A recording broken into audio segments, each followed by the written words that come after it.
Kant in 90 Minutes by Paul Strathern.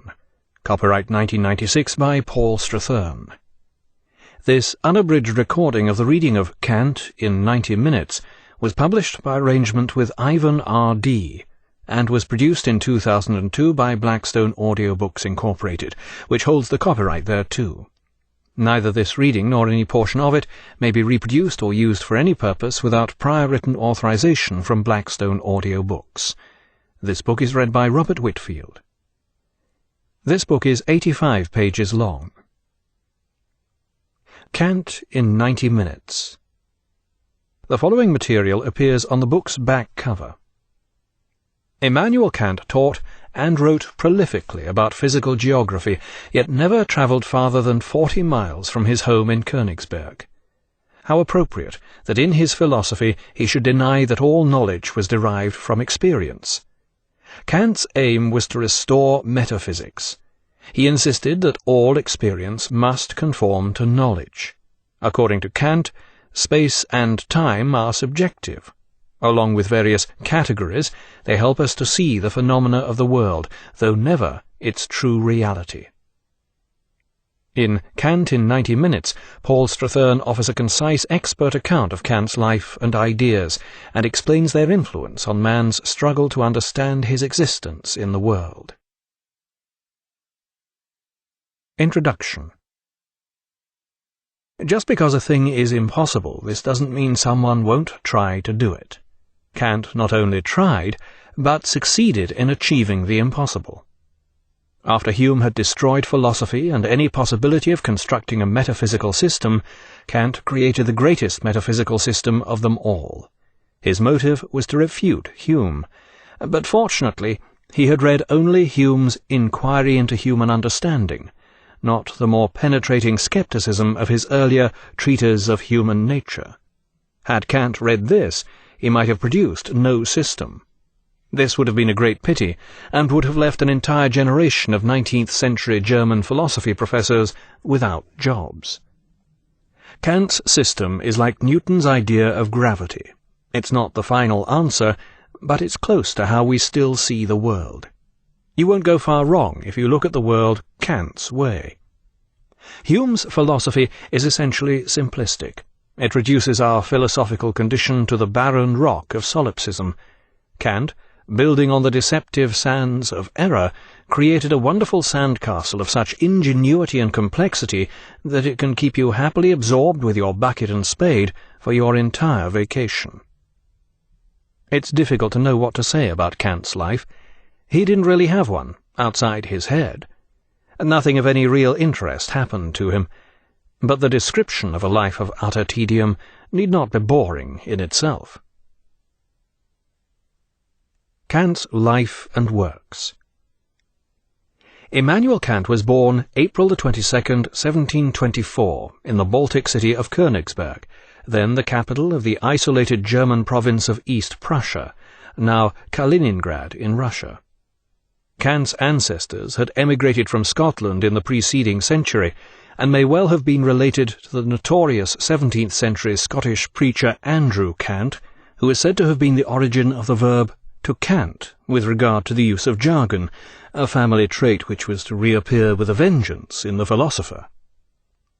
At the time of Kant's birth, East Prussia was recovering from the devastation of war and plague, which had reduced the population by over half. Kant grew up in an atmosphere of pious poverty. He was the fourth child of the family, which eventually included 5 sisters and 1 other brother.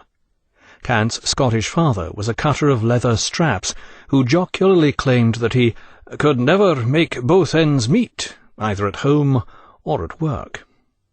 Kant always remained respectful of his likeable but financially harassed father, and as a child is said to have enjoyed watching him deftly cutting up pieces of leather for harnesses. Yet according to the philosopher-psychologist Ben-Ame Schafstein, in the light of his father's dexterity, Kant's great clumsiness with his hands is therefore noteworthy. Whether or not this is the case, and what precisely it might be noteworthy of, the main early influence in Kant's life was undoubtedly his mother. Frau Kant was a wholly uneducated German woman who is said to have possessed great natural intelligence.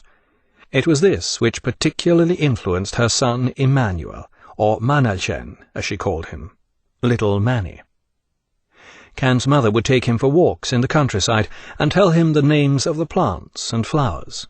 At night she would show him the stars, naming them and their constellations. She was a pious woman, and her loving but austere ways also helped shape her son's moral character. This dual insistence on facts and moral obligation was to remain with Kant throughout his life, and played a leading role in his philosophy. Kant's most celebrated remark, made over 50 years later, harks directly back to these early days with his mother. "The starry heavens above and the moral law within fill the mind with an ever new and increasing admiration and awe, the more often and the more steadily we reflect." Kant was brought up in a strict pietist atmosphere, and from age 8 until 16 went to the local pietist school. Here his exceptional intelligence and keen thirst for learning quickly grew irked with the endless religious instruction. This dislike of formal religion was to remain with him for the rest of his days. In mature life he never attended church. Despite this, Kant retained much of the pietist outlook, with its belief in a simple way of life and adherence to strict morality. In 1737, Kant's mother died and received a pauper's burial. Kant was 13 at the time, and has indicated that he experienced his first sexual stirrings around this period. Psychologists have suggested that the loss of his beloved mother at this stage of puberty caused him to feel guilty and repress his sexual feelings. Either this, or they simply withered away. Whatever the cause, from now on Kant was to live a life of sexual repression which assumed heroic proportions. At the age of 18, Kant was admitted to the University of Königsberg as a theological student. Initially he was given financial assistance by the local pietist church, but he also helped to support himself by tutoring some of his more backward colleagues. He soon grew bored with theology and began showing a strong interest in mathematics and physics. He read Newton, who opened his eyes to science and the great advances being made in all parts of it, from astronomy to zoology. Science based on experiment could only be accommodated in an empiricist philosophy, that is, one which bases our knowledge of the world on experience. In 1746, when Kant was 22, his father died. Kant and his 5 younger sisters were left penniless. The younger of these sisters were taken in by a pietist family, while the older ones went to work as chambermaids.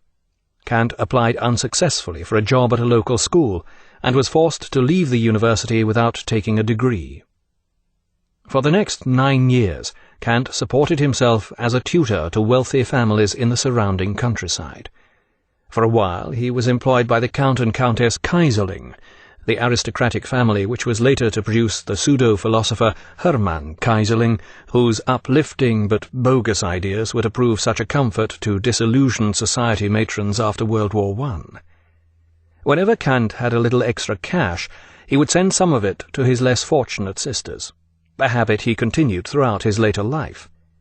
His 5 sisters were to continue living in Königsberg, a city with just 50,000 inhabitants, throughout the whole of Kant's life. Yet he saw none of them for over 25 years.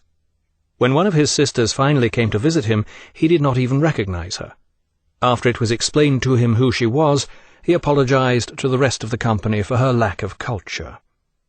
Kant may not have been a social snob, but he was renowned for his inability to tolerate fools, even in his own family, it would seem. Yet this incident raises a curious point. Kant's sister must surely have borne more than a passing resemblance to their mother, both intellectually and physically. She would even have been around the same age as Kant's mother when she brought him up. Does this mean that Kant's celebrated love for his mother had become so deep that he no longer recognized it? Suggestion has been made that Kant unconsciously resented the repressive nexus, facts, morality, sexual extinction, imposed on him by his mother. His inability to recognize his sister, or indeed have anything to do with her, may well have followed from this, but we have no way of knowing. Kant's sheer lack of life has perversely attracted far more attention from psychologists than the comparatively normal life lived by other philosophers. Kant may have been indifferent toward his own family, but he